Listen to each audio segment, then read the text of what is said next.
Assalamu alaikum, dear students. In the name of Allah, who is most merciful and beneficent to all of us. Me, Rafia Slim here. Welcome back to my channel, One Step to Success.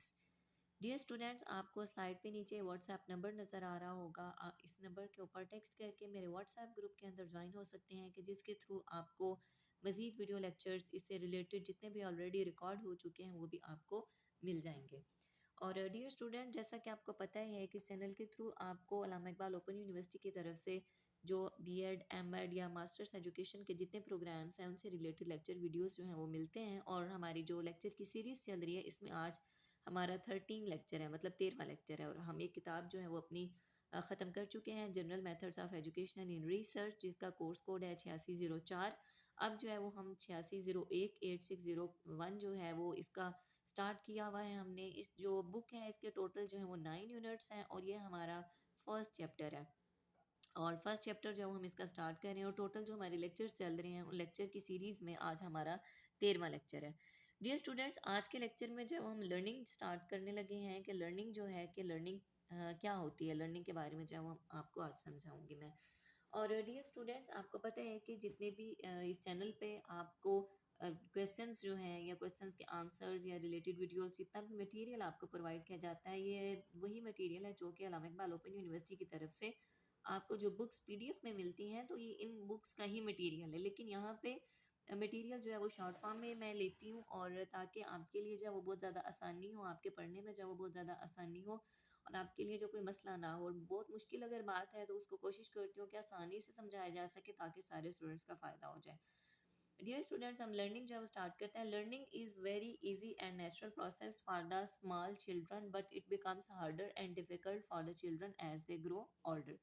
यहाँ पे ये बताया गया है कि बच्चे जो हैं वो जब छोटे होते हैं तो उनके लिए लर्निंग जो है वो बहुत ज़्यादा ईजी होती है, क्योंकि उस टाइम पे हम ये कहते हैं कि लर्निंग जो है वो एक नेचुरल प्रोसेस है। क्योंकि जब बच्चा छोटा होता है तो बच्चा रो के अपनी जो है वो ज़िद मनवा लेता है और उसे भूख लगती है तो बच्चा रोना शुरू कर देता है और जो मदर होती है उसका पता होता है। मतलब ये कि वो नेचुरल फिनोमेना होता है। छोटे बच्चे को समझाना मुश्किल नहीं है, लेकिन बच्चे जब थोड़े बड़े हो जाते हैं तो उन्हें जो है वो लर्निंग देना, उन्हें समझाना जो है वो थोड़ा मुश्किल काम हो जाता है। Learning can be made easy and natural at schools only if education and teaching is based on experiences in the life of the children। यहाँ पे ये बात समझाई गई है कि लर्निंग जो है वो बहुत ज़्यादा आसान हो सकती है और बहुत ज़्यादा नेचुरल भी हो सकती है। मतलब स्कूल के अंदर भी टीचर्स जो हैं या स्कूल का इन्वायरमेंट जो है वो नेचुरल इन्वायरमेंट हो सकता है कि अगर टीचिंग जो है वो किस पे बेस कर रही होती है, बच्चे के एक्सपीरियंस पे, कि टीचर भी बच्चे को उस तरह से पढ़ाए कि जिस तरह से बच्चा चाहता है। बच्चा अपनी नीड, जो बच्चे की नीड है, टीचर बच्चे को उसकी नीड के मुताबिक जो है वो स्कूल में पढ़ाए हो, स्कूल का एनवायरनमेंट भी बच्चे की नीड के अकॉर्डिंग हो। डियर स्टूडेंट, आपकी बुक का जो फर्स्ट चैप्टर है उसमें आपको अल्टन लीज मॉडल जो है वो नज़र आता है जो कि लर्निंग के पॉइंट से रिलेटेड है और इसमें अल्टन लीज के जो है वो 10 पॉइंट्स हैं। इनको जो हम डिस्कस कर लेते हैं। अल्टन लीज ने 2003 में जो 10 characteristics of quality teaching, teaching की जो क्वालिटी है उसके बारे में इन्होंने जो 10 पॉइंट्स दिए थे। Alton lease 10 points model covers the following areas. ये आपको शॉर्ट क्वेश्चन के तौर पे भी पूछा जा सकता है और एज अ लॉन्ग क्वेश्चन भी आपके पेपर में आपसे पूछा जा सकता है कि अल्टन लीज मॉडल जो है ये क्या है। तो आपको ये बात पता होना चाहिए कि जो अल्टन लीज का ये मॉडल है, ये 10 इसमें जो है वो क्वालिटीज़ जो है वो टीचर्स की बयान की गई हैं और ये कब दिया गया था? 2003 में। ओके, हम इसकी वन बाय वन जो है वो स्टार्ट कर लेते हैं। नंबर 1 पॉइंट पे लिखा हुआ है a focus on students achievement, कि टीचर की एक क्वालिटी होती है कि टीचर ने जो है वो स्टूडेंट की अचीवमेंट पे सबसे ज़्यादा फोकस करना होता है। फ़र्ज़ करें आप टीचर हैं और आपको किस तरह से पता चलेगा कि जो आपने पढ़ाया है वो बच्चों को समझ आया कि नहीं आया। एग्जैक्टली आप बच्चे से सुनेंगे, ठीक है, वो भी तो छोटा सा टेस्ट ही होता है ना। आप बच्चे से सुनेंगे या ओरल होगा या आप जो है वो रिटन टेस्ट लेंगे या बच्चों में कोई मुकाबला करवाएंगे। मतलब किसी भी तरह जो है वो आप कोई भी टेस्ट लेंगे जिससे आपको बच्चे की अचीवमेंट का पता चलेगा। और बेहतरीन टीचर वही होता है जिसको जब बच्चे की अचीवमेंट का पता चले कि इस टॉपिक को ज़्यादातर बच्चों ने कवर नहीं कर पाए, बच्चे इस चीज़ को समझ नहीं पाए, तो टीचर फिर क्या करती है कि टीचर अपना पढ़ाने का मेथड चेंज कर लेती है। अब ऐसा तो नहीं है कि जो लिखा हुआ है टीचर उसको चेंज कर दे। हाँ, ऐसा ज़रूर है कि जो लिखा होता है टीचर उसको मुश्किल अगर है तो वो आसान करके बयान कर सकती है और इसके अलावा टीचर अपना मेथड चेंज कर सकती है। सेकंड पॉइंट पे लिखा हुआ है pedagogical practices that create caring comprehensive and organised learning communities, कि टीचर जो है वो टीचर की क्वालिटी क्या होती है कि उसने पेडागोजिकल प्रैक्टिस, जिस तरह मैंने आपको पहले बताया ना पढ़ाने का तरीका, पेडागोजी, ये पेडागोगी वर्ड नहीं है, पेडागोजी होता है, एक वर्ड है पेडागोजी। और इसको जब कंप्लीट किया गया सेंटेंस के अंदर तो लिखा हुआ है पेडागोजिकल प्रैक्टिसेस, के मतलब वो तरीकाकार जो कि टीचर बच्चों को पढ़ाने के लिए इस्तेमाल करती है, ठीक है।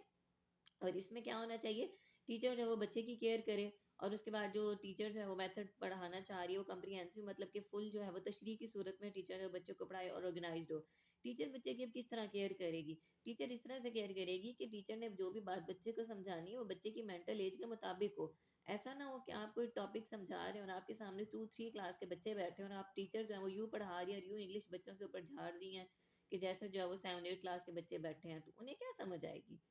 उन्हें क्या पता कि इंग्लिश टीचर अगर बोल रही है तो उसका ये इंप्रेशन पड़ता है कि टीचर को बहुत इंग्लिश आती है, टीचर बहुत अच्छी इंग्लिश को जानती है, टीचर बहुत अच्छी इंग्लिश बोलती है। तो ऐसा नहीं है। तो आपने केयर करते हुए हर चीज़ का लिहाज करते हुए जो है वो बच्चे के अंदर जो जोन सा भी आप तरीकाकार यूज़ करें उसके तरीके से आपने अपनी टीचिंग को बेस्ट रखना है, ठीक है। आगे पॉइंट लिखा हुआ है कि effective links between school and cultural context of the school. कि आपको पता होना चाहिए कि आप अगर स्कूल में अगर अगर तो आप न्यू अपॉइंट हुए हैं तो आपको पता होना चाहिए कि जब थोड़ा टाइम गुजरेगा तो आपको पता चल जाएगा कि स्कूल के क्या रूल्स एंड रेगुलेशंस हैं।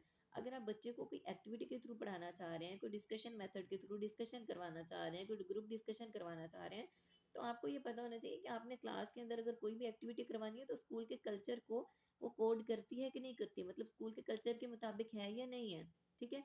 जिस तरह गवर्नमेंट स्कूल जो होते हैं, कल्चर मैंने इन्वायरमेंट, कि गवर्नमेंट स्कूल का एनवायरनमेंट और होता है, जो प्राइवेट स्कूल्स होते हैं उनका एनवायरनमेंट और होता है। तो आपने कुछ जो एक्टिविटीज़ करवानी है तो वो आपने अपने एनवायरनमेंट को या अपने कल्चर को देखते हुए करवानी है, ठीक है। नेक्स्ट आगे लिखा हुआ है quality teaching is responsive to student learning process. जो क्वालिटी टीचिंग होती है, जाहिर है टीचर जो है अगर पढ़ाता है तो बिल्कुल ऐसा ही है कि स्टूडेंट के रिस्पॉन्स से ही टीचर को जो है वो बेस्ट पता चलेगा कि मेरी टीचिंग का मेथड भी दुरुस्त है और बच्चे जो है वो इस मेथड के थ्रू बेहतर तौर पे समझ भी रहे हैं, ठीक है। ओके, आगे पॉइंट लिखा हुआ है कि learning opportunities are effective and sufficient. Teacher जो है वो क्लास में जब पढ़ाए तो बच्चों को ज़्यादा से ज़्यादा तरीके जो है वो समझाने के लिए इस्तेमाल करे। वाइट बोर्ड को यूज़ कर सकती है टीचर, अपने कोई अगर लैपटॉप है टीचर के पास या स्कूल की तरफ से अगर ऑफर हुआ हुआ है कोई टैबलेट वगैरह जिसको टैब कहते हैं, टैब अगर आपके पास ऑफर हुआ है तो आप कोई इमेजेस दिखा सकते हैं, किसी भी तरह से आप चार्ट बना के घर से ला सकते हैं, कोई मॉडल बना के ला सकते हैं, ताकि बच्चों को जो है वो लर्निंग के ज़्यादा से ज़्यादा मौके फ्राहम किए जाएँ और वो लर्निंग जो है बच्चे की वो इफेक्टिव हो, ठीक है। नेक्स्ट पॉइंट लिखा हुआ है curriculum goals are effectively aligned. जो करिकुलम कहते हैं निसाब को, ये जब मैं आपको करिकुलम का प्रॉपर तौर पे पूरा सब्जेक्ट्स पढ़ाऊंगी तो उसमें भी काफ़ी सारी ज़ाहिर डिटेल्स करिकुलम के रिलेटेड ही होती हैं क्योंकि वो पूरा कोर्स ही करिकुलम के गिर्द घूमता है। उसमें भी फिर क्लियर हो जाता है गोल्स का भी, आगे से डिफरेंस जो है वो पता चल जाता है कि एम्स गोल्स ऑब्जेक्टिव्स। अभी सिर्फ आप यहाँ पे ये बात समझिए कि जो करिकुलम के गोल्स हैं, जो करिकुलम निसाब पढ़ाया जा रहा है, निसाब पढ़ाने का भी कोई मकसद है ना। अगर आप टीचर हैं तो आप अगर बच्चों को मैथ करा रहे हैं तो मैथ करवाने का क्या मकसद है, इंग्लिश पढ़ा रहे हैं इंग्लिश पढ़ाने का क्या मकसद है, उर्दू पढ़ा रहे हैं उर्दू पढ़ाने का क्या मकसद है। मतलब जितनी भी सारी चीज़ें हैं वो अफेक्टिवली अलाइन अलाइन का मतलब होता है कि तरतीब के साथ जुड़ी हुई, ठीक है। कि आप बच्चा ऐसा तो नहीं है कि आप छोटा बच्चा है उसका आप इंग्लिश में तो एबीसी सिखा रहे हैं, बिल्कुल छोटा बच्चा है और आगे जो है वो मैथ्स में जाके आप उसे जो है वो 4-5 के टेबल सिखा रहे हैं। स्टार्ट उसकी आप एबीसी तक है अभी उसकी, अभी उसको नहीं पता था, ऐसा तो नहीं है। हर चीज़ आपकी अलाइंड होनी चाहिए, एबीसी 1 2 3 अलिफ बे पे, मतलब आपकी हर चीज़ जो है वो प्रॉपर तौर पे मिली हुई अलाइंड होनी चाहिए, ठीक है। आगे लिखा हुआ pedagogy scaffolds feedback on the students task engagement. या पेडागोजी में आपको पहले बता चुकी हूँ, जो पढ़ाने का तरीकाकार होता है इसे पेडागोजी कहते हैं। और जो स्कैफोल्ड जो है ये भी एक बड़ा कंसेप्ट होता है, स्कैफोल्डिंग। स्कैफोल्डिंग का मतलब होता है कि टीचर जो है वो थोड़ी सपोर्ट करे बच्चे को, कि अगर बच्चा कोई टीचर से क्वेश्चन कर रहे हैं ना तो फौरन से जवाब ना दे दे उसे, टीचर थोड़े हिंट दे, बेटा आप सोचें इसके बारे में, कोई और हिंट दे, मज़ीद उसे हिंट दे ताकि बच्चे जो है उस चीज़ के बारे में मज़ीद सोचें। बच्चे जब सोचेंगे तो एट द एंड लाज़मी तौर पे जो क्वेश्चन उन्होंने किया हुआ होगा ना तो लाज़मी उसका आंसर जो है वो खुद ही तलाश कर लेंगे, ठीक है। आगे pedagogy promote the learning and student self regulation. जब आप पेडागोजी ज़्यादा पढ़ाने का तरीका बेहतर होगा, टीचर स्कैफोल्डिंग के ज़रिए से बच्चे को पढ़ा रही है तो इससे क्या होगा, लर्निंग जो है वो बच्चे की बहुत ज़्यादा बेस्ट हो जाएगी और बच्चे को मज़ीद जो है ना अंदर से उसकी लगन पैदा होगी पढ़ाई के लिए। वो मज़ीद सोचेगा कि अच्छा टीचर ने कहा था, अच्छा इस बारे में ये सोचो शायद इसका जवाब यहाँ से निकल आए, अच्छा मैं इससे पहले ये कंसेप्ट पढ़ा था मैं इसके बारे में सोचती हूँ शायद मुझे जवाब वहाँ से मिल जाए। मतलब ये कि बच्चा जो है ना खुद सेल्फ रेगुलेट हो जाता है, मतलब वो बच्चा जो है वो खुद से सीखना शुरू कर देता है, ठीक है। Teachers and students engage the constructively in goal oriented assessment. कि टीचर और स्टूडेंट जो है वो ज़ाहिर है टीचिंग जो है ये इकट्ठा प्रोसेस है। ये आपको जो है वो मैंने पहले भी स्लाइड जो है वो कवर करवाई, इनमें मैंने बताया हुआ है कि टीचिंग जो है बाइपोलर प्रोसेस है। बाई मतलब ये कि इसमें टीचर और स्टूडेंट साथ मिल के चलते हैं, ठीक है। टीचर की और स्टूडेंट की जो एंगेजमेंट है वो सबसे बेस्ट होती है, और इससे क्या होता है कि हमारे जो गोल्स हैं, हमारी असेसमेंट जो है वो बेहतर अंदाज से सर अंजाम पाती है। ओके डियर स्टूडेंट्स, आज का हमारा लेक्चर बस इतना था कि जिसमें हमने जो है वो अल्टन लीज के जो 10 टीचर्स की क्वालिटीज़ हैं उन्होंने बयान किया, उनके बारे में जब हमने पढ़ा है। और अगर आपका कोई क्वेश्चन है तो आप कमेंट में क्वेश्चन कर सकते हैं, नहीं तो आप जो मैंने आपको फर्स्ट स्लाइड पे आपको बताया था, आप जो है उस नंबर पे टेक्स्ट करके मेरे व्हाट्सएप ग्रुप के अंदर ज्वाइन हो सकते हैं। और सबसे इंपॉर्टेंट बात कि आपने अभी तक अगर चैनल को सब्सक्राइब नहीं किया तो काइंडली चैनल को सब्सक्राइब कर लीजिए, ताकि आने वाली ऐसी इंफॉर्मेटिव वीडियोज़, ऐसे लेक्चर जो हैं वो आपको मिल सके। अल्लाह हाफिज़, अल्लाह पाक आपके इल्म में बरकत करे, फ़ी अमानिल्लाह।